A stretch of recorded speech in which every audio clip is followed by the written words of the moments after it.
Hello,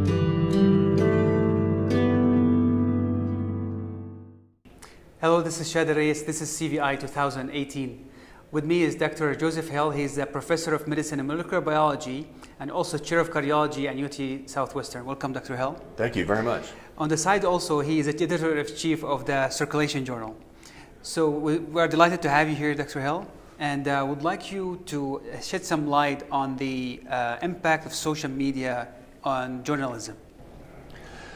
Well, our responsibility as editors of a journal is to convey information, to vet it and evaluate it, and then convey it to around the world, to people around the world in the way in which they wish to consume it. There are still people in this world who like to pick up a print journal itself, but that's about 10% of our readership.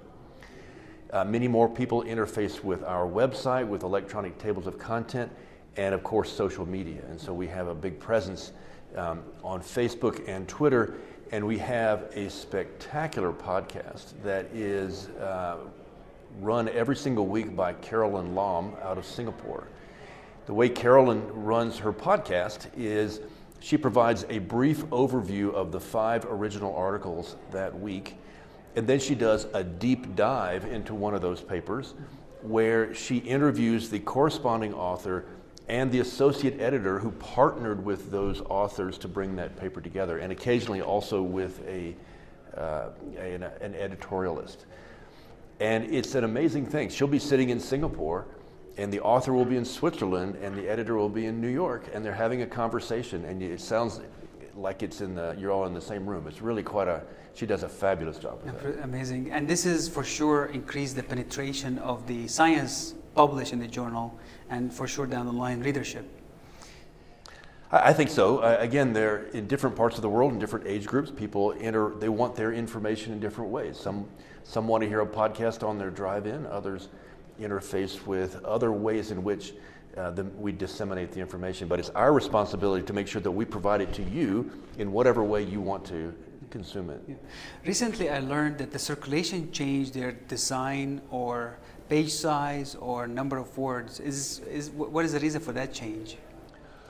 Well, when we took over the journal 2.5 years ago now, we decided we had a different structure in many ways. My predecessor, Joe Lascalzo, did a fabulous job with the journal. And the approach he took was to have all his editors, and there are about 50 of them, in one room in Boston every Thursday afternoon. It was an amazing conversation to have all these editors from diverse backgrounds discussing papers. We've taken a different tack, and that is we have editors around the world. We have 1/3 of our editors are in Dallas, where I live, 1/3 are in the U.S. outside of Dallas, and another 1/3 are outside the U.S. So we have editors in 15 countries and 10 time zones. And one of the important principles is that they are all the same. It doesn't matter if you're in Dallas or Denver or Paris or Singapore or Tel Aviv, they're all the same. They all have the same seat at the leadership table. And that way we have leveraged the strengths of people from around the world. And we've charged them with owning their area of expertise, for example, structural heart disease or electrophysiology or heart failure, but also owning their region of the world. Are we taking care of the investigators and the practitioners in Sweden? Are we doing that in China? Are we doing that in Japan? So being engaged and with ownership around your domain of cardiovascular medicine or biology and your region of the world has worked quite well. A lot of the people going to watch this video are fellows, early career people are really looking to publish paper in prestigious journal like Circulation. What are the 3 or number of major mistakes that you get in submissions that usually turn you down and say, okay, these are major stuff, I have to cancel this paper? How we can kind of overcome and avoid these major mistakes?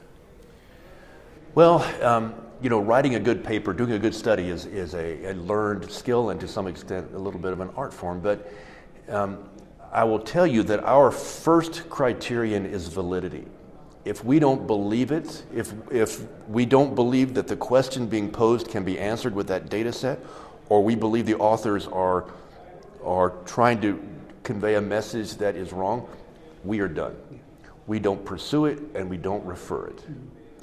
We, on many, many occasions, we've walked away from papers that we did not believe were valid, even though we were pretty confident they'd be cited. That we do not chase after citations. We care about citations, but validity is number one. Then number two is it impactful? Does it change the way you think about biology or medicine? Certainly, it's the rare paper that changes practice. You know, that one paper that comes out and changes practice, that's extraordinarily rare.